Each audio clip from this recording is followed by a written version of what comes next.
बिस्मिल्लाहिर्रहमानिर्रहीम अस्सलाम वालेकुम वरहमतुल्लाहि वबरकातुहू। इस वक्त स्टडी कर रहे हैं फिज़िक्स फर्स्ट ईयर हमारे पास है और इसका थर्ड यूनिट है हमारे पास जो कि डायनामिक्स नाम था और इसकी पूरी एक्सरसाइज जो है आज हम सॉल्व करेंगे। इससे पहले तमाम लेक्चर जो हैं उसकी थ्योरी पे बेस्ड थे वो हम करा चुके हैं। तो आज इसका सेक्शन ए है हमारे पास, MCQs हैं और CRQ क्वेश्चन हैं। ठीक है जी। तो यहाँ पे MCQs जो हैं उसमें पहला MCQs कहता है the rate of change of linear momentum of a body is called. तो कहता है कि ये जो लीनियर मोमेंटम में जो चेंज है, जो चेंज इन लीनियर मोमेंटम का मतलब हो जाएगा मोमेंटम में चेंज, और रेट का मतलब डिवाइड बाय टाइम। किसी भी ऑब्जेक्ट का जब वो मोमेंटम लीनियर कर रहा हो और उसका रेट ऑफ चेंज जो है बराबर किसके आएगा, लीनियर फोर्स के बराबर आ जाएगा, एंगुलर फोर्स के बराबर आ जाएगा, पावर के बराबर आ जाएगा, या इम्पल्स के। देखें इम्पल्स तो अलग है थोड़ा सा, पावर भी अलग है। अब यहाँ पे फोर्स दो आ रहे हैं हमारे पास, एक लीनियर और ये एक एंगुलर। तो ये मोमेंटम लीनियर है तो इसका जो फोर्स होगा कौन सा होगा, वो लीनियर ही फोर्स होगी। अच्छा दूसरा ये थोड़ा क्लियर कर दें, ये जो फोर्स की बात कर रहा है, जो दो ऑप्शन दिखा रहे हैं, एंगुलर तो आना ही नहीं था क्योंकि वो लीनियर दिया हुआ है। तो मोमेंटम लीनियर है तो फोर्स भी लीनियर ही होगी। लेकिन फोर्स होती क्या है, नेट फोर्स बराबर होती है change in momentum to the divide by the time interval. तो टाइम से किसी चीज को डिवाइड करते हैं उसको कहते हैं रेट, और चेंज इन मोमेंटम का होता है यानी कि डिफरेंस जो है मोमेंटम के अंदर। तो change in momentum divide by time is called the force. तो फोर्स होती है बराबर, वो पावर के बराबर नहीं होता ना, वो इम्पल्स के होता है। इसलिए इम्पल्स और पावर तो हमने कर दिए कैंसिल। अब फोर्स दो जगह आ रहा था तो ये लीनियर मोमेंटम था, तो इसलिए कौन सी फोर्स कहलाएगी, ये लीनियर कहलाएगी। आंसर ए होगा, बी नहीं हो सकता। ठीक है जी। तो ये दो तो पहले कैंसिल होगा, तीसरा इसलिए कि वो एंगुलर है, ये भी कैंसिल हो गया। तो आंसर क्या है आपका, ए है लीनियर फोर्स। ठीक है जी। इसके बाद इसका सेकंड क्वेश्चन था the term mass refer to the same physical concept. कहता है कि मास के लिए हम फिजिकली किस चीज को रिप्रेजेंट करते हैं। तो मास के लिए फोर्स को तो कभी भी नहीं कर सकते, एक्सेलरेशन से भी नहीं कर सकते। Inertia is a different thing, it is a law. ये हमारे पास लॉ है किसका, न्यूटन्स का मोशन लॉ है फर्स्ट। ठीक है, तो वो मास पे नहीं होता, वो तो ये उधर रुका हुआ है तो रुका हुआ है, और चल रहा है तो चल रहा है। ठीक है, तो ये तीन चीज़ें बेसिस होती हैं। वो होता है ऑप्शन उसका ए होता है वेट, क्योंकि बात हो रही है फिजिकल कॉन्सेप्ट की। तो फिजिकली हम चीज़ों को जब खरीदो फरोख्त कर रहे होते हैं, ले रहे होते हैं, तो हम मास कहते हैं। हम कहते हैं कि 1 kg दे दो। कोई भी चीज़ परचेज करते हैं वो केजी में परचेज करते हैं, और मास जो होता है वो क्वांटिटी होती है, और वेट एक फोर्स है। लेकिन कहते हैं जी वजन, इसका वजन कितना है, वो कहता है जी 2 kg है। इसका वजन कितना है, इसका वेट कितना है, वेट को केजी से ही कंसिडर करते हैं, लेकिन वेट जो है वो एक न्यूटन है, फोर्स है। वो वेट एक फोर्स है, लेकिन क्या है, वो फिजिकली हम इसके इक्वल करते हैं मास को किसके, वेट के, हर जगह पे दुनिया में। तो ऑप्शन क्या होगा, वो ए आएगा इसका। तीसरे में कहता है which one of the following force is also called a self adjusting force. कहता है ये फोर्स हैं, थ्रस्ट भी एक फोर्स है, वेट भी एक फोर्स है, टेंशन भी एक फोर्स है, और फ्रिक्शनल फोर्स भी एक फोर्स है। ये 4 फोर्स दी गई हैं आपके पास। तो चारों फोर्स में से कौन सी ऐसी फोर्स है जो सेल्फ एडजस्टिंग फोर्स कहलाती है, जो खुद ब खुद ही अपने आप को एडजस्ट कर रही होती है। देखें वेट अपने आप को एडजस्ट नहीं करता। टेंशन, किसी भी टेंशन फोर्स है, किसी स्ट्रिंग में होता है, किसी भी जगह स्प्रिंग में भी हो सकता है आपका, टेंशन सेल्फ एडजस्टिंग नहीं होता। थर्स्ट मैंने यहाँ दिखाने बता दिया, थर्स्ट क्या, वो फोर्स होती है जो हम नीचे लगाते हैं। जो इग्निशन होता है, जो फ्यूल इग्निट कर रहा होता है, नीचे की तरफ लगता है तो क्या होता है, रॉकेट अप जाता है हमारे पास। तो रॉकेट का जो अपवर्ड मोशन है उसका रिएक्शन होता है हमारे पास। तो इसका मतलब ये थर्स्ट भी नहीं है। ये मैंने पिक्चर दिखा दी कि बच्चे समझे, इसका आंसर थर्स्ट है, थर्स्ट नहीं होगा। इसका आंसर जो है फ्रिक्शनल फोर्स है। हमने पिछले लेक्चर्स पढ़े हैं, उसमें हमने यही बताया था कि ये सेल्फ एडजस्टिंग ही फोर्स होता है, वो अपने आप को एडजस्ट कर रहा होता है। तो आंसर जो यहाँ पास है वो फ्रिक्शनल फोर्स आएगा। वेट हो नहीं सकता, टेंशन हो नहीं सकता, थर्स्ट भी नहीं हो सकता हमारे पास। चारों ही ये फोर्स ज़रूर हैं, लेकिन सेल्फ एडजस्टिंग फोर्स सिर्फ फ्रिक्शनल फोर्स को ही कहा जाता है। जब वो रिएक्ट कर रहा होता है, इसी हिसाब से वो अपने आप को जितनी फोर्स लगाते हैं इतना ही वो फ्रिक्शनल फोर्स जनरेट कर रहा होता है। ठीक है जी। तो थ्रस्ट नहीं है, थ्रस्ट समझाने के लिए बताया कि थ्रस्ट किसे कहते हैं जब वो इग्निशन हो रहा होता है। Answer is the frictional force. इसका फोर्थ क्वेश्चन है हमारे पास, कहता the law of motion shows the relationship between. अब लॉ ऑफ मोशन के अंदर, अब यहाँ पे देखिए कि लॉ ऑफ मोशन के अंदर कौन कौन सी रिलेशनशिप बनती है। इनर्शिया तो रेस्ट ही है, ठीक है। और फोर्थ वाला थर्ड लॉ जो है वो एक्शन का रिएक्शन है, ठीक है। एक्शन यानी फोर्स ही की बात है सिर्फ, लेकिन यहाँ पे क्या दे रहा है ऑप्शन, देखिए फिर समझिएगा आप। वेलोसिटी और एक्सेलरेशन ये दोनों नहीं आते हमारे पास, फर्स्ट में भी नहीं आते, थर्ड में। थर्ड जो है एक्शन का रिएक्शन है, ठीक है, तो वो अलग डायरेक्शन निगेटिव होती है, ठीक है। ये सेकंड लॉ को ही हम कंसिडर कर सकते हैं, ठीक है, जिसमें एक्सेलरेशन, मास या फोर्स वगैरह होते हैं। तो वेलोसिटी तो होती नहीं हमारे पास एक्सेलरेशन के साथ, ठीक है, ये तो रिलेशन ही नहीं बनता। मास का वेलोसिटी के साथ भी नहीं बनता, ना मास का एक्सेलरेशन के साथ बनता। सेकंड लॉ के अंदर F is equal to m a होता है। तो जो लॉ है वो फोर्स जो है प्रोपोर्शनल है किसके, एक्सेलरेशन के। ये भी एक लॉ है, लेकिन ये इन्वर्सली प्रोपोर्शनल होते हैं एक्सेलरेशन मास के साथ। सेकंड लॉ का हिस्सा है ये भी सेकंड लॉ का हिस्सा है। लेकिन लॉ किसे कहते हैं, जो लॉ के अंदर जो हमने डेफिनेशन पढ़ी हुई है ये इन्वर्सली का है, ठीक है। तो जो चूज किया जाएगा, बेस्ट आंसर बनेगा वहां पर डी बनेगा हमारे पास, Newton second law of motion में। जो एक्सेलरेशन है वो डायरेक्टली प्रोपोर्शनल है किसके साथ, वो फोर्स के साथ। जितनी ज़्यादा फोर्स होगी इतने ज़्यादा एक्सेलरेशन होगा। ये भी उसी का हिस्सा है, लेकिन बेस्ट चॉइस जो होगी वो डी जो हो जाएगा आपका। कहता है the motion of a rocket. अब रॉकेट का जो मोशन है, रॉकेट जो अब जा रहा होता है इन द स्पेस, जब वो स्पेस में होता है, is according to the law of conservation of.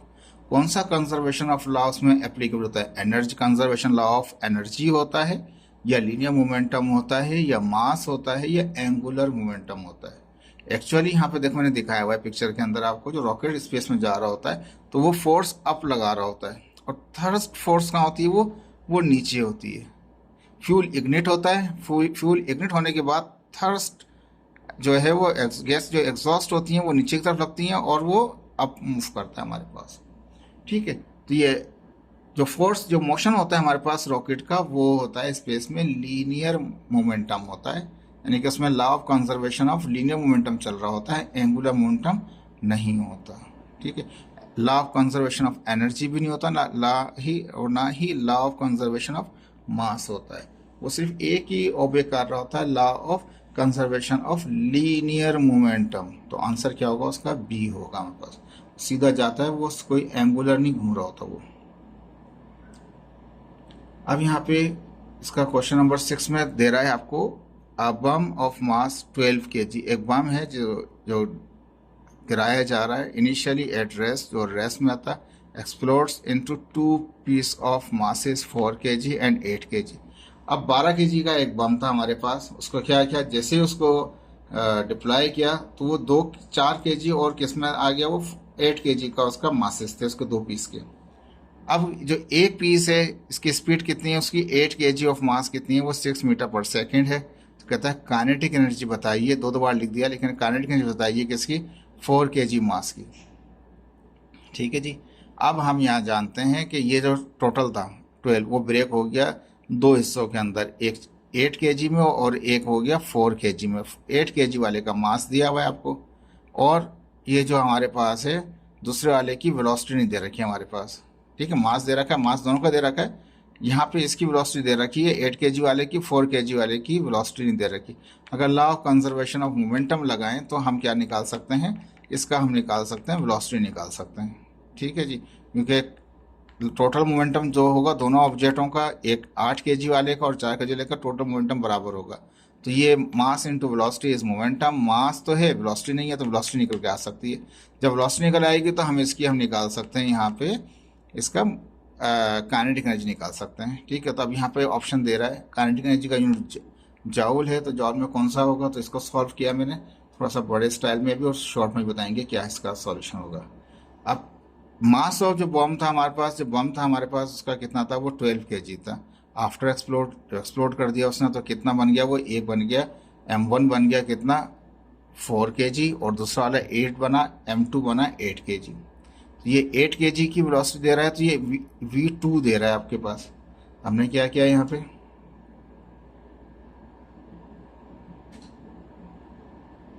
ठीक है, हमने थोड़ा सा इसको देख लीजिए, हमने ये जो मास दे रखा था 8 kg, जिसको हमने M2 का है, तो ये जो इसकी वेलोसिटी 6 है तो उसको V2 कह दिया मैंने।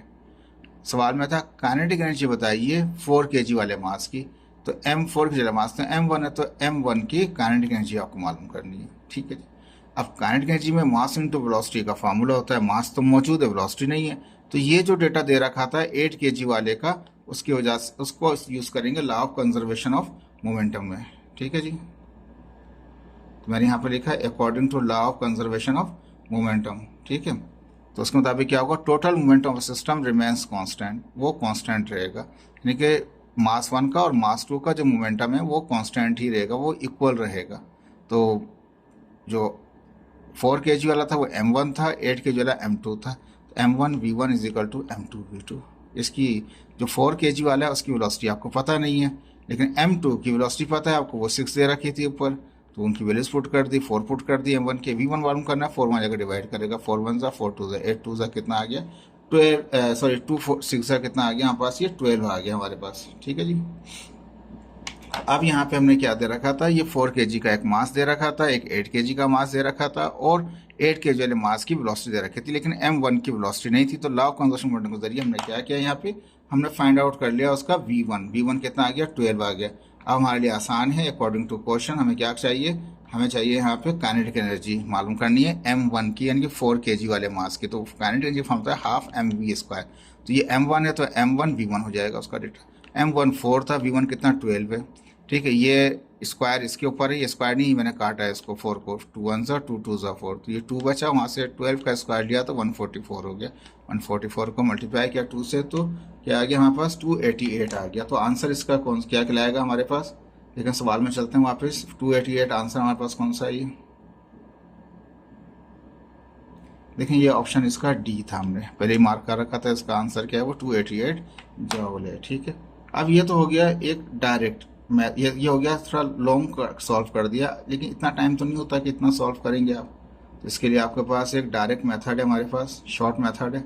हमने काइनेटिक एनर्जी अगर m1 की मालूम करनी है तो m1 रहेगा और m1 डिवाइड करेगा अंदर, अंदर m2 और v2 होंगे और होल स्क्वायर हो जाएगा। काइनेटिक एनर्जी फॉर्म था हाफ mv²।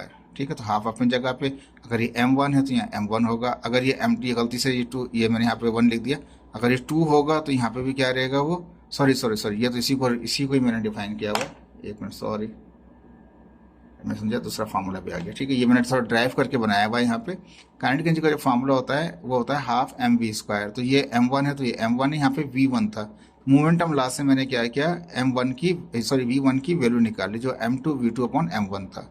तो लॉ ऑफ कंजर्वेशन मोमेंटम के जरिए मैंने ये वैल्यू निकाल ली किसकी, v1 की। तो m1 v1 है तो v1 की जगह ये वैल्यू निकाल ली। अब इसको और सॉल्व करना चाहें आप तो हाफ जो है हमारे पास, ये 2 जो है 2 अपनी जगह रहेगा, ये स्क्वायर m2 पे भी आ जाएगा, इस पे आ जाएगा, इस पे तो मैंने होल स्क्वायर दिखा दिया, नीचे वाले पे स्क्वायर किया तो m1 का स्क्वायर और एक ये m1, तो इसको ये m ने स्क्वायर को काट दिया तो खाली सिंगल बचा। यानी कहने का मकसद ये कि अगर काइनेटिक एनर्जी मालूम करनी है और ऑब्जेक्ट मास m1 है तो m1 नीचे आएगा, ऊपर m2 v2 आ जाएगा, स्क्वायर करेंगे आप, डायरेक्ट डेटा पुट करें इसमें, आपको दूसरे ऑब्जेक्ट का काइनेटिक एनर्जी निकल जाएगी आपको। अगर m2 मालूम करना है आपको तो m1 मालूम करना था, m1 नीचे था, m2 मालूम करना है तो m2 नीचे होगा। ठीक है, अगर m2 नीचे है तो ऊपर मोमेंटम होगा फर्स्ट ऑब्जेक्ट का, तो m1 v1 होगा। यहाँ पे m1 है तो ऑब्जेक्ट होगा, मोमेंटम होगा ऊपर दूसरे वाले m2 का, तो m2 v2 था। तो ये शॉर्ट फार्मूला है आपके पास, जिसके जरिए आप डायरेक्ट भी निकाल सकते हैं। ठीक है जी, लेकिन याद करने का तरीका यही है आपके पास कि अगर m1 है तो m1 नीचे होगा, m2 है तो m2 नीचे होगा। ऊपर क्या होगा, अगर ये m1 है तो m2 का मोमेंटम ऊपर होगा, अगर यहाँ पे m2 है तो ऊपर किसका होगा, m1 का मोमेंटम होगा, स्क्वायर तो अपनी जगह होगा। ठीक है जी, ये शॉर्ट तरीका कार था, इतना लंबा सॉल्व नहीं करेंगे आप उसको। अब यहाँ पे एक सवाल दे रखा है, थोड़ा ये बड़ा है आपके लिए, कहता है कि if momentum is increase by 20%, अगर मोमेंटम इंक्रीज हो गया तो इसका मतलब पहले कुछ था, पहले जो भी था, अगर 10 था तो 10 का 20% बढ़ गया, अगर वो 100 तो 100 का 20%, 100 का 20% कितना हो जाएगा, 120 हो जाएगा। ठीक है, अगर वो 80 था तो 80 का भी 20% बढ़ा लें आप। तो कहने का मकसद है अगर मोमेंटम बढ़ जाए 20% तो काइनेटिक एनर्जी कितनी बढ़ेगी। तो इसका मतलब आपको इनिशियल भी निकालना पड़ेगा मोमेंटम, फाइनल भी निकालना पड़ेगा, फिर उनका डिफरेंस निकालना पड़ेगा। इस तरह काइनेटिक एनर्जी इनिशियल भी निकालनी पड़ेगी आपको, उसकी फाइनल भी निकालनी पड़ेगी। थोड़ा ये बड़ा सवाल हो गया आपके पास। ये ऑप्शंस 4 दे रहा है लेकिन वो भी परसेंटेज में। यहाँ पे कह रहा है काइनेटिक एनर्जी इंक्रीज बताइए, परसेंटेज नहीं बोल रहा था, लेकिन आंसर किसमें दे रहा है, परसेंटेज में दे रहा था। हम परसेंटेज तक ही जाएंगे जो हमने आंसर देख रखे हैं इसके।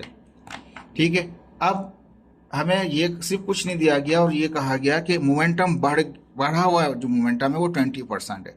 हमने सपोज कर लिया इनिशियल मोमेंटम को पी आई के दिया, फिर यहाँ लिखा मैंने and 20% increase in initial momentum. अब अगर ये इनिशियल मोमेंटम पी आई है तो इसमें कितना बढ़ाव कर दिया, कितना बढ़ा दिया हमने, 20% बढ़ा दिया। तो 20% ऑफ पी आई कर दिया इनिशियल मोमेंटम का। 20% क्या होगा, वो 20% ऑफ पी आई कहलाएगा। परसेंटेज को खत्म करेंगे, डिवाइड बाय 100 करेंगे।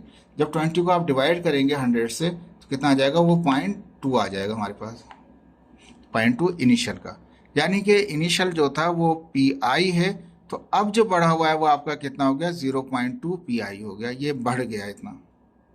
ठीक है जी, क्या करना है अब सवाल में, आंसर में उसने दे रखा है वो परसेंटेज में, तो मैंने यहाँ पे डायरेक्ट लिख दिया percentage increase in kinetic energy. लेकिन काइनेटिक एनर्जी परसेंटेज तभी निकलेगा, पहले इंक्रीज इन काइनेटिक एनर्जी निकालें, और काइनेटिक एनर्जी को निकालेंगे आप मोमेंटम से। तो अब आपको क्या करना पड़ेगा, काइनेटिक एनर्जी निकालनी है मोमेंटम से, तो आपको काइनेटिक एनर्जी को कन्वर्ट करना पड़ेगा मोमेंटम के फॉर्मूले के अंदर। ठीक है जी, कैसे कन्वर्ट करेंगे अब ये सीखते हैं। यहाँ पे मैंने लिखा वी नोटेड, काइनेटिक एनर्जी होता है हाफ एम वी स्क्वायर। मैंने इनिशियल फाइनल का चक्कर लिखा ही नहीं, सिंपल लिख दिया कि काइनेटिक एनर्जी होता है हाफ एम वी स्क्वायर के। ठीक है जी, तो एम वी स्क्वायर अपनी जगह पे मुझे बनाना है मोमेंटम। मोमेंटम होता है मास इंटू वेलोसिटी।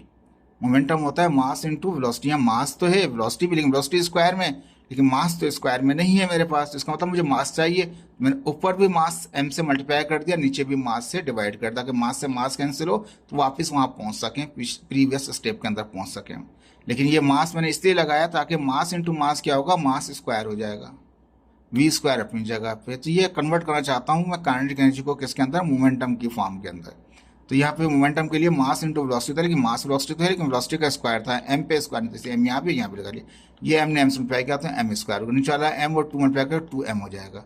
अब ये भी क्या है, एम स्क्वायर है, वी स्क्वायर, तो होल स्क्वायर क्या होगा, एम वी होल स्क्वायर हो जाएगा। तो एम वी बराबर है पी के, तो होल स्क्वायर अपनी जगह पे। अब काइनेटिक एनर्जी का फॉर्मूला मेरे पास आ गया है कि अगर मैं काइनेटिक एनर्जी निकालना चाहूँ और मोमेंटम पता हो और मास पता हो तो काइनेटिक एनर्जी निकाल सकता हूँ। मास और वेलोसिटी का चक्कर खत्म हो गया, यानी कि मास तो हो रहेगा लेकिन वेलोसिटी का चक्कर खत्म हो गया आपके पास। अगर वेलोसिटी नहीं है और मोमेंटम पता है और मास पता है तो आप निकाल सकते हैं काइनेटिक एनर्जी इस फार्मूले से। ठीक है जी, अब देखिए ये तो हो गया जनरल फार्मूला मैंने बना लिया। अब मैं इसको कन्वर्ट करूंगा उसके इनिशियल में भी और उसके फाइनल में भी। तो अब इनिशियल काइनेटिक एनर्जी क्या होगा, पी आई हो जाएगा इनिशियल मोमेंटम। स्क्वायर है तो स्क्वायर 2m अपनी जगह, मास तो वही रहेगा, मास चेंज नहीं होगा, मोमेंटम चेंज हो रहा होता है उसका। ठीक है जी, ये तो हो गया इनिशियल के हिसाब से। अगर मैं फाइनल मोमेंटम निकालना चाहूँ, फाइनल के लिए मुझे क्या करना पड़ेगा, तो फाइनल मोमेंटम बराबर होगा जो इनिशियल मोमेंटम जितना भी था और उसके और उसमें ऐड कर दूं कितना, 20% ऑफ इनिशियल मोमेंटम का इजाफा। ये इनिशियल तो पी आई है लेकिन फाइनल में क्या होगा, वो जो बढ़ा हुआ हिस्सा है वो भी शामिल करना पड़ेगा आपको। तो बढ़ा हुआ कितना था, वो 0.2 पी आई लिखा था, मैंने ऊपर सॉल्व किया था, 20% जो निकाला था 0.2 पी आई आया था। पी आई कॉमन है तो यहाँ 1 रह जाएगा, 1 और ये 0.2 जमा करूंगा तो कितना हो जाएगा, 1.2 हो जाएगा। ठीक है, ये तो हो गया मेरे पास मोमेंटम हो गया। ठीक है जी, 1.2 इनिशियल, जो फाइनल हो गया, इनिशियल जो था वो पी आई था और जो बढ़ा हुआ हिस्सा था वो 20% ऑफ इनिशियल का था।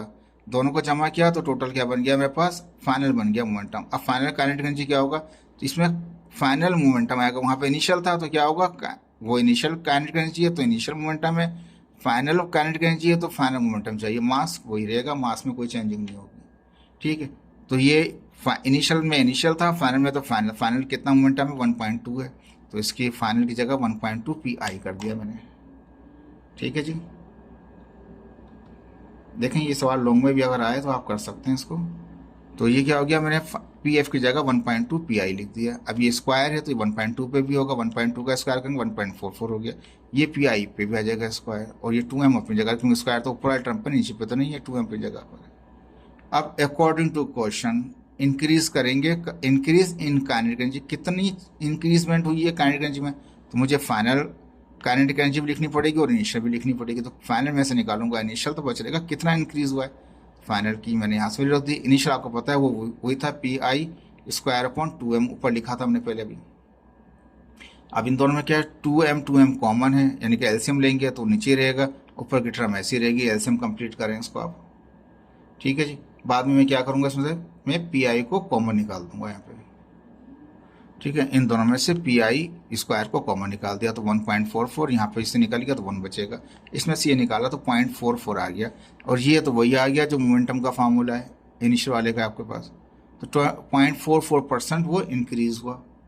जो इंक्रीज हिस्सा है इनिशियल का, कितना इंक्रीज हुआ काइनेटिक एनर्जी का, वो 0.44। तो ज़्यादा है जब परसेंट, ये तो इंक्रीज था, अगर परसेंटेज निकालूंगा तो मल्टीप्लाई बाय 100 कर दूंगा, 44% उसका इंक्रीज हुआ। अब देखते हैं ये ऑप्शन कौन सा दे रखा था हमारे पास वहाँ पे। ये ऑप्शन दिया हुआ था हमें 44% ए का, ये आंसर है इसका। देखें ये मैंने बहुत लेंथी किया आपको समझाने के लिए, लेकिन अब आपको समझ में आ गया काइनेटिक एनर्जी का फॉर्मूला ये भी इस्तेमाल कर सकते हैं आप, ठीक है जी। अब इसको यहाँ पे इसका शॉर्ट मेथड भी बताएंगे आपको, ठीक है। शॉर्ट मेथड में ये है कि अगर आपको ये सवाल मेरे 20 के बजाय कहा जाए कि ये 40% है, क्या कहा जाए आपको कि ये 20 के बजाय 40% इंक्रीज हुआ है मोमेंटम, अब बताइए कि change in percentage increase in kinetic energy क्या होगा। उसका आसान सा हल ये होगा, PI तो ऐसे ही रहेगा आपके पास, जो अगर 40% है तो ये कितना हो जाएगा, 0.4 हो जाएगा।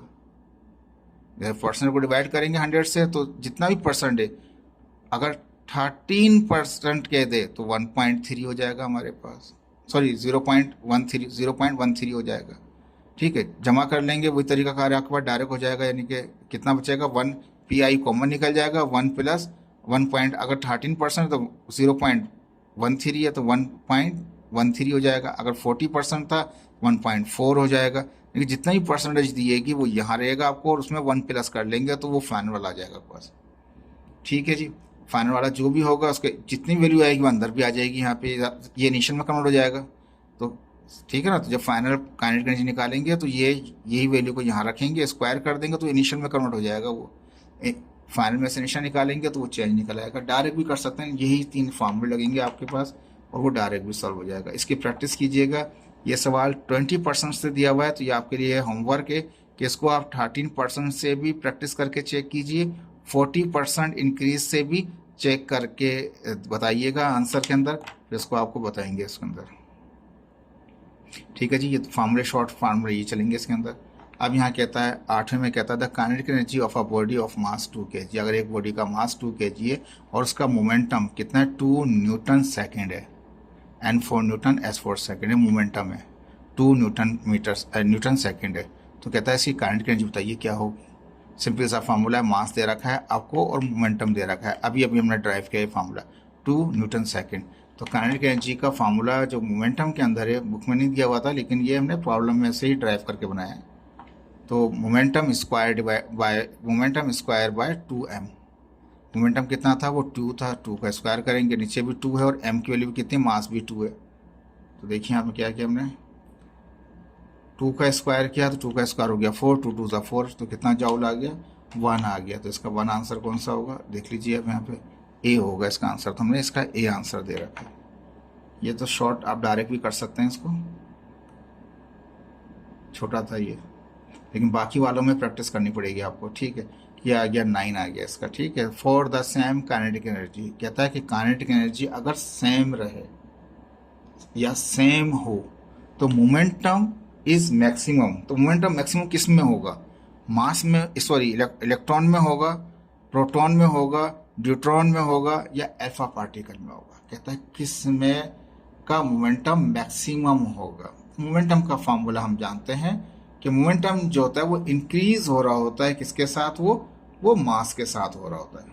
मोमेंटम जो इंक्रीज हो रहा होता है, तो यहाँ पे आंसर क्या आएगा, वो अल्फा आ जाएगा, क्योंकि मास जो है सबसे ज़्यादा जो है वो किसका है, वो ज़्यादा मास जो है हमारे पास वो अल्फा पार्टिकल का होता है, हीलियम होता है, ये He होता है, ठीक है। तो एक इलेक्ट्रॉन या एक प्रोटॉन या ड्यूट्रॉन, तीनों को चेक कर लें, एक एक है, यहाँ पे क्या है 2 इलेक्ट्रॉन होते हैं हमारे पास, और इसकी एनर्जी भी कितनी होती है 4 pm होती है हमारे पास। तो कहता है कि ऑप्शन डी आ जाएगा इसका, because as the mass increase the momentum will increase. अब मास इन सब में सबसे ज़्यादा ये हीलियम है, अल्फा पार्टिकल हीलियम को कहते हैं। एक प्रोटॉन, एक इलेक्ट्रॉन, वो हाइड्रोजन भी आ जाएगा हमारे पास। ड्यूट्रॉन वो हाइड्रोजन का ही आपका आइसोटॉप्स हो जाएगा। लेकिन क्या है कि यहाँ पे 2 इलेक्ट्रॉन है, ठीक है, और इसका जो मास है, सबसे ज़्यादा मास इन तीनों के अंदर सबसे ज़्यादा मास अल्फा पार्टिकल का होता है। जिसका मास ज़्यादा होगा उसका मोमेंटम ज़्यादा होगा। लिखा है यहाँ पे because the mass increase the momentum will be increase. Mass बढ़ता है तो मोमेंटम भी बढ़ जाता है। कहते हैं जब बारिश आती है तो ज़्यादा पानी आता है, तो इस तरह से जैसे ही क्या कहते हैं ज़्यादा मास होगा तो ज़्यादा मोमेंटम भी आ जाएगा हमारे पास। तो मास ज़्यादा आएगा, मोमेंटम भी ज़्यादा आएगा। तो alpha particle has maximum mass as compare to the electron, proton and neutron. कहते हैं हम जानते हैं कि अल्फा पार्टिकल का जो मास है वो ज़्यादा होता है किससे, इलेक्ट्रॉन, प्रोटॉन और न्यूट्रॉन के मुकाबले में सबसे ज़्यादा मास किसका होता है, वो अल्फा पार्टिकल का होता है। और लॉजिक कौन सी है, देखें ये साइंस ने बोल रखा है यहाँ पे, ज़्यादा मास है तो ज़्यादा मोमेंटम है, तो ज़्यादा मास होगा ज़्यादा मोमेंटम होगा, तो ज़्यादा बारिश होगी तो ज़्यादा पानी आएगा। बात वेरीफाई हो गई भाई। अब मैं आगे नहीं बोलूँगा कुछ, समझ जाएं, ठीक है जी। तो अल्फा पार्टिकल इसका आंसर क्या होगा, उसका वो डी होगा जिसका मास ज़्यादा होता है, ठीक है। 10 में आ जाएं क्वेश्चन के अंदर। कहता है 3 kg बॉलिंग बॉल है, एक बॉलिंग कर रहे हैं, क्रिकेट मैच चल रहा है, उसकी बॉल का मास कितना है, 3 kg। Net force of 15 Newton, जो फोर्स लगाई उसने कितने, 15 न्यूटन की। What will be it's acceleration, बताइए इसका एक्सेलरेशन क्या होगा। सिंपल सा फार्मूला है, मास दे रहा है 3 kg, फोर्स दे रहा है 15 न्यूटन। देखिए मैंने इसको थोड़ा आगे और करके लिख दिया कि अगर ये न्यूटन के बजाय kg मीटर पर सेकंड स्क्वायर कर देगा तो याद रखिएगा तब भी वो फोर्स ही है, फोर्स का यूनिट है। एक्सप्रेशन मालूम करना है तो न्यूटन सेकंड लगा देंगे, F is equal to m है। F कितना 15 है, मास कितना 3 है, ए मालूम करना, 3 मल्टीप्लाई 3 डिवाइड करेगा, 3 1 3 5 3, ये आ गया, इसका 5 आ गया। तो आंसर कौन सा कहलाएगा, इसका सी कहलाएगा आंसर आपका, ठीक है जी। होपफुल आपको इसके MCQs तो ईजी लगे होंगे, आसान थे, मुश्किल नहीं थे। अब इसके बाद हमारे पास सेक्शन बी है जिसमें कहा था स्ट्रक्चर्ड क्वेश्चन दे रखे हैं और पैटर्न आपको पता चल चुका है कि पैटर्न में शॉर्ट क्वेश्चंस भी आएंगे, आपके MCQs भी आएंगे, लॉन्ग भी आएंगे। तो ये हेल्पफुल होगा और इसमें कुछ एडिंग करना चाहें तो अपने तौर पे भी आप फर्दर ऐड कर सकते हैं। देखें यहाँ पे पहला था state Newton second law of motion. तो पहला सवाल इसमें कहा गया कि न्यूटन का सेकेंड लॉ बताइए। न्यूटन का सेकेंड लॉ में ऑलरेडी पिछले लेक्चर्स में इस चैप्टर के डिफाइन कर चुका हूँ बहुत अच्छी तरह से, आप वहाँ से इसको पिक कर सकते हैं, वहाँ से नोट्स फॉर्म में बने हुए हैं वो, वहाँ से लेके उसको समझ लीजिए, ठीक है। इसको मैं दोबारा रिपीट नहीं करूँगा, ठीक है। अब इसके बाद आ गया क्वेश्चन नंबर 2 आ गया जिसमें कहा गया कि how does mass effect and object acceleration. तो ये मैंने सेकेंड लॉ में वहाँ डिफाइन किया हुआ है, लेकिन फिर भी अलग से बना दिया मैंने ताकि ये आपको अलग से सवाल मिल जाए, उसमें से कट पे निकालना नहीं पड़े आपको। तो according to Newton second law of motion, Newton के सेकेंड लॉ ऑफ मोशन के मुताबिक acceleration of an object is inversely proportional to the mass. Acceleration जो है वो इनवर्सली प्रोपोर्शनल है किसके साथ, मास के साथ ऑब्जेक्ट के। तो a is proportional to 1/m, inverse का मतलब अपॉन में आ जाता है। ये तो सिंपल हो गया न्यूटन का सेकंड लॉ। एक्सेलरेशन का इनवर्स है, मास बढ़ेगा तो एक्सेलरेशन कम हो जाएगा, मास कम होगा तो इतना ज़्यादा वो एक्सेलरेट करेगा। If we increase the mass of the object, अगर हम मास को बढ़ाते हैं ऑब्जेक्ट के, the acceleration of the object will decrease. तो अगर मास की क्वांटिटी बढ़ाते जाएंगे तो एक्सेलरेशन क्या होगा, वो कम होता जाएगा। एक हम पास फर्ज कर लें एक ऑब्जेक्ट है, एक ब्लॉक है हमारे पास जो हमारे पास 5 kg का है, उसको हम फोर्स लगा के उसको मूव करेंगे तो एक्सेलरेशन पैदा हो जाएगा। अगर 5 के बजाय 50 kg का हो जाए ये मास, तो हम कितनी ज़्यादा फोर्स लगाएंगे लेकिन एक्सेलरेशन इतना पैदा नहीं होगा। तो मास के बढ़ने से एक्सेलरेशन कम हुआ। Similarly if you double the mass of the object, उसने रिलेशन पूछा है ना क्या क्या इफेक्ट होता है, इफेक्ट से ही बता रहे हैं। तो if you double the mass of the object, अगर मास ऑफ ऑब्जेक्ट को आप डबल करते हैं then acceleration will be half. तो एक्सेलरेशन क्या हो जाएगा, वो हाफ हो जाएगा। ये आपका MCQs है, देखें ये आपका MCQs है, एंट्री टेस्ट का भी और ये आगे इस पेपरों का भी। तो याद रख लीजिएगा अगर मास डबल होता है तो क्या होगा, एक्सेलरेशन क्या होगा, वो आधा हो जाएगा उसमें। The relationship between the acceleration and the mass is shown by a graph, मैंने ग्राफ के जरिए भी दिखा दिया यहाँ पे। आप ग्राफ भी बना लीजिएगा। ठीक है, यहाँ पे लिखा है एक्सेलरेशन वर्सेस मास ग्राफ। ठीक है जी, अब यहाँ कर्व दिखा दिया, इसमें हॉरिजॉन्टल को दिखा रहा हूँ मास से, वर्टिकल को दिखा रहा हूँ मैं एक्सेलरेशन से। एक्सेलरेशन का क्या है, मीटर पर सेकंड स्क्वायर है, और जो हॉरिजॉन्टल है मास वो केजी के अंदर है। जैसे जैसे मास इंक्रीज करते गए एकदम से वही डैम्प पड़ गया, एक्सेलरेशन में क्या आ गया, डैम्प आ गया, एकदम से वो रिटर्न टू जीरो आने लगा हमारे पास। पहले कितना था देखें, पहले हमारे पास वो फर्ज कर लिया 300 के करीब केजी का मास था। जैसे वो 400 हुआ तो एक्सेलरेशन 3.5 से भी ऊपर था, लेकिन कहाँ पे आ गया, 2.5 से भी नीचे आ गया। जैसे ही मास और बड़ा 600 कर दिया हमने, तो वो 2.5 से भी गिर के कितना आ गया, 1.6 तक आ गया। जैसे ही 800 केजी मास किया तो वो 1.5 से भी नीचे गिर के 0.8 तक, 1.3 तक आ गया। और जैसे ही हम इसको लेके आए यहाँ पे 1000 के ऊपर, तो एक्सेलरेशन कितना आ गया, वो 1 पे रीच कर गया। जैसे जैसे मास बढ़ाते गए ऐसे ऐसे क्या हुआ, उसका एक्सेलरेशन डिक्लाइन कर गया।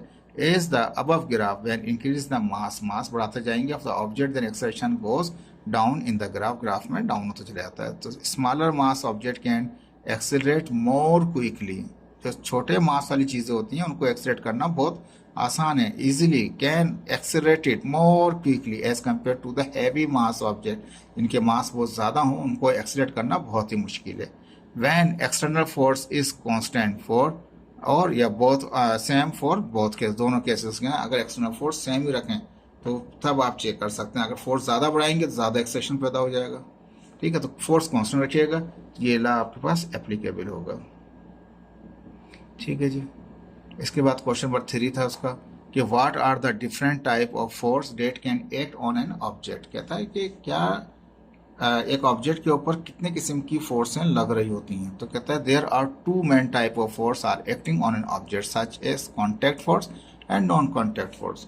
कुछ ऐसी फोर्सें जो डायरेक्टली हिट कर रही होती हैं, डायरेक्टली फिजिकली लग रही होती हैं। कुछ ऐसी होती हैं जिनका फिजिकली कोई कॉन्टैक्ट नहीं होता लेकिन लग रही होती हैं, वो कहलाएंगी नॉन कॉन्टैक्ट। जो फिजिकली हिट कर रही हैं वो कॉन्टैक्ट के अंदर हैं, जो फिजिकली हिट नहीं कर रही हैं, सामने से नहीं कर रही हैं, तो वो नॉन कॉन्टैक्ट कहलाएगा। तो कहता है इसके दोनों को थोड़ा डिफाइन कर दिया, कॉन्टैक्ट में कौन से आएंगे और नॉन कॉन्टैक्ट में कौन से आएंगे।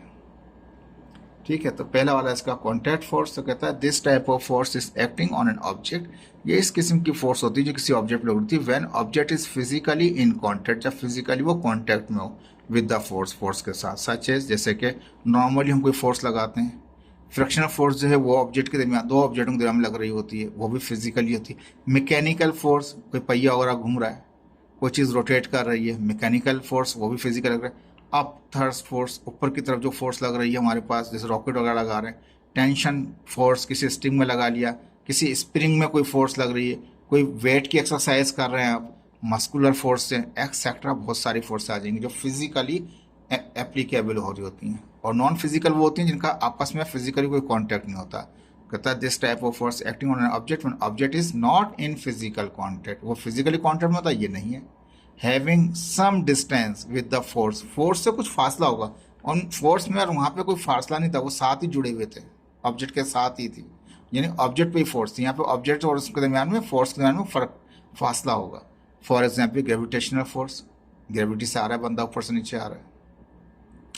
ठीक है, electric field force, magnetic field force, nuclear force, ये जितनी फोर्सें हैं, magnetic force, under gravity force, ये तमाम ये कहलाती हैं आपस नॉन कॉन्टैक्ट। ये कॉन्टैक्ट नहीं होता लेकिन ये फोर्स एक्ट कर रही होती है हमारे पास। ठीक है जी, यहाँ डायग्राम भी दिखा दिया आपको। इसके बाद क्वेश्चन नंबर 4 में कहता है how do you calculate net force. Net force को आप कैसे कैलकुलेट कर सकते हैं। कहता है कि net force is the sum. Net force क्या है, नेट फोर्स कहता है टोटल फोर्स को, सम जो हो फोर्सेजों का। तो net force is the sum of all forces acting on an object. जब किसी ऑब्जेक्ट के ऊपर जितनी भी फोर्स लग रही है उन तमाम फोर्सेसों का जो सम है वो कहलाएगा हमारे पास नेट फोर्स कहलाएगा। हैविंग मैग्नीट्यूड, जो नेट फोर्स होता है उसमें मैग्नीट्यूड भी होता है, एंड डायरेक्शन, वो मैग्नीट्यूड भी रखता है और डायरेक्शन भी रखता है। Net force can be calculated, net force को कैलकुलेट करना चाहें तो rate of change of momentum से भी कैलकुलेट कर सकते हैं, addition of force by rectangular component से भी कर सकते हैं, सम ऑफ हॉरिजॉन्टल फोर्सों को एक साथ जमा कर लें, वर्टिकल फोर्सों को एक साथ जमा कर लें, वो भी तरीका कार है आपके पास। तो मुख्तलिफ तरीक़ाकार हैं नेट फोर्स को कैलकुलेट करने का। तो following steps are necessary to find out the net force. कुछ इंपॉर्टेंट पॉइंट दे दिए हमने जिसमें आप उसको रिजॉल्व कर सकते हैं, किस तरह कैलकुलेट करते हैं। तो पहले स्टेप में कहा resolve the each force into horizontal and vertical.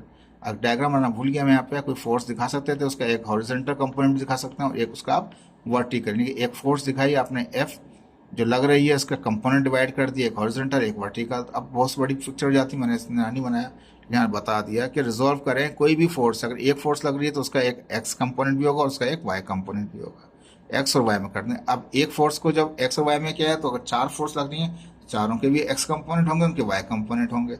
दूसरा स्टेप में कहा कि जो एक्स और वाई कंपोनेंट होंगे हर एक्स कंपोनेंट को आपस में जमा कर लें और वाई कंपोनेंटों को आपस में जमा कर लें। ठीक है, ये रेजोल्यूशन वेक्टर में भी किया आपने। फिर तीसरे में कहता है कि पाइथागोरस थ्योरम लगा दें, जो एक्स कंपोनेंटों का सबका सम आया है उसका स्क्वायर करें और जो वाई कंपोनेंट सबका सम आया उसका भी स्क्वायर करें। ये जो दिखाया मैंने, यानी कि एफ एक्स स्क्वायर, जो आप लिखेंगे दूसरा नहीं लिखेंगे, आप लिखेंगे F X square F Y square लिखेंगे, इसमें टाइप किया ना अंडर रेडिकल, रेडिकल के अंदर होगा सब चीज़ें, एफ एक्स स्क्वायर और एफ वाई स्क्वायर, उनके स्क्वायरों को जो एक्स कंपोनेंट है का जो फोर्स है उसको भी स्क्वायर कर लें, प्लस करें वाई कंपोनेंट का सम जो आया उसका भी स्क्वायर करें, दोनों को प्लस करें, रेडिकल निकालें, नेट फोर्स निकाल आएगी। और अगर आपको ज़ाहिर बात है इसमें रिजल्ट, ये तो मैग्नीट्यूड हो गया, डायरेक्शन कैसे निकालेंगे, तो वो जो एफ कंपोनेंट निकला है उसको डिवाइड कर दें किससे, वाई कंपोनेंट से, और उसका उनका ले लें टेंजेंट इनवर्स, ये आपको उसकी डायरेक्शन मिल जाएगी। देखें आसान था, मुश्किल नहीं था। इसका क्वेश्चन नंबर 5 में कहा हुआ है state the law of conservation momentum, ये मैंने पिछले लेक्चर में डिफाइन किया हुआ है, नोट्स हैं वहाँ पे, आप लेक्चर से वहाँ से निकाल के राइट कर सकते हैं और याद भी कर सकते हैं और समझ भी सकते हैं। इसका 6 है हमारे पास, कहता है what is the difference between elastic and in elastic collision. Elastic और इलास्टिक में क्या डिफरेंस है, तो मैंने 4 लिखे हैं, अगर कुछ और मिले तो ऐड कर लीजिएगा। इलास्टिक में लिखा कि इलास्टिक कोलिजन जो है after colliding two object rebound, वो रिबाउंड करता है, टकराए और वापस आ गए फ्रॉम ईच अदर, एक दूसरे से आए, टकराए, टकरा के वापस हो चले गए। कहता है with each other with no change in total kinetic energy, कहता है जो काइनेटिक एनर्जी टोटल है उसमें कुछ भी चेंज नहीं होगा, कुछ भी चेंजिंग नहीं आएगी। ठीक है, तो यहाँ पे कहता है कि जो इलास्टिक कोलिजन होता है हमारे पास, उसके अंदर काइनेटिक एनर्जी में कोई चेंज नहीं होता, क्योंकि टकराते हैं ऑब्जेक्ट, टकरा के वापस चले जाते हैं। यहाँ पे क्या होता है इलास्टिक में, आफ्टर कोलाइडिंग टू ऑब्जेक्ट, जब 2 ऑब्जेक्ट कोलाइड करते हैं, डो नॉट रिबाउंड, वो आके टकरा के ऐसे नहीं जाते, वो एक के साथ मिलकर चले जाते हैं। ठीक है, यानी कि आए, टकराए, लेकिन क्या हुआ, एक साथ चले गए, जब एक आ रहा था उसके पीछे दूसरा आया, दोनों ने मिलकर एक साथ चले गए, एक ही डायरेक्शन में चले जाएंगे। उसमें क्या है कि वो रिबाउंड होगा, अलग अलग चले जाएंगे, वापस चले जाएंगे, ये रिबाउंड नहीं करते from each other with change in kinetic, इसमें चेंज हो जाती है काइनेटिक, उसमें काइनेटिक चेंज नहीं होती। इसको भी चाहें तो इजाफा कर सकते हैं अलग करके, वो रिबाउंड से कहते हैं, उसको भी दूसरे पॉइंट में बता दें कि वो चेंज नहीं होती, वो चेंज हो जाती है, ये भी कह सकते हैं। 5 पॉइंट पूरे हो जाएंगे आपके।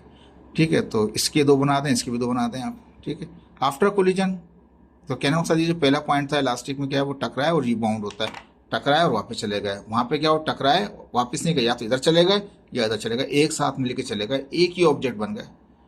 इसमें काइनेटिक एनर्जी चेंज हो जाती है, उसमें चेंज नहीं होती। ठीक है, अब यहाँ पे देखते हैं after collision both object should move in separate direction.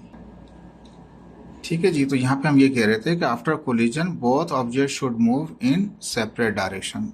वाई टकराए, ऐसे भी जा सकते हैं, टकराए और कहीं और भी निकल गए, यानी कि आए, टकराए और ऐसे निकल गए आगे, या टकराए वापस भी चले गए, कहीं भी जा सकते हैं। यहाँ ऐसा नहीं होगा। After collision both object should move in the same direction, यहाँ क्या होगा, आए, टकराए, या तो इधर निकल गए या इधर निकल गए, मिलकर निकल गए, एज अ सिंगल यूनिट, यानी कि सिंगल मास बन जाते हैं, एक ही बन जाके आगे निकल जाते हैं। वो डिफरेंट डायरेक्शन में जा सकते हैं, ये सेम डायरेक्शन में जाएंगे। Energy is no change in net energy, कहता है कि जो एनर्जी है, ठीक है, इसको थोड़ा चेंज कर दिया मैंने, लिखा no change in net energy, net energy में कोई चेंजिंग नहीं होती, लेकिन यहाँ पे क्या होता है, energy is change in net energy, net energy में एनर्जी चेंज होती है, which may be deform the object. इसमें क्या होता है, एनर्जी वो इस तरह चेंज होती है कि वो जैसे कि 2 गाड़ियाँ आपस में टकराई और एक्सीडेंट हो गई, तो यहाँ पे चेंज होती है, वहाँ पे चेंज नहीं होती, नो चेंज। नेट एनर्जी में कोई चेंज, लेकिन उसके अंदर नेट एनर्जी में चेंज होती है, वो कौन सी होती है, वो डिफॉर्म कर देती है। जैसे कि गाड़ी जब टकराती हैं तो वो एक दूसरे से टकराने के बाद टूट जाती हैं, लेकिन यहाँ पे क्या होता है, जैसे बिलियर की बॉल्स होती हैं, हिट करते हैं तो वो टूटती नहीं है, वो मूव कर लेती हैं। तो यहाँ पे कोई चेंज नहीं होता है यानी कि एनर्जी के अंदर, लेकिन वहाँ पे डिफॉर्म हो जाती है हमारे पास। ठीक है जी, ये 4 इसके पॉइंट थे। इसके बाद आप देखिए यहाँ पे 2 सवाल और हैं। तो how does impulse relation relate with force and time, ये मैंने पहले अच्छी तरह से वहाँ पे डिफाइन किया हुआ है, समझाया हुआ भी है, नोट्स भी हैं, आप वहाँ से ले सकते हैं लेक्चर से। How does friction influence the motion of an object, तो कहता है कि किसी भी ऑब्जेक्ट पर फ्रिक्शन किस तरह असर करती है, ये बहुत डिटेल के अंदर मैंने उसमें समझाया हुआ है आपको लेक्चर के अंदर, फ्रिक्शन वाले के अंदर। होपफुल आप वहाँ से समझिएगा, इसको देखिएगा, ये आपकी हेल्प करेगा। थैंक यू सो मच, अल्लाह हाफिज़।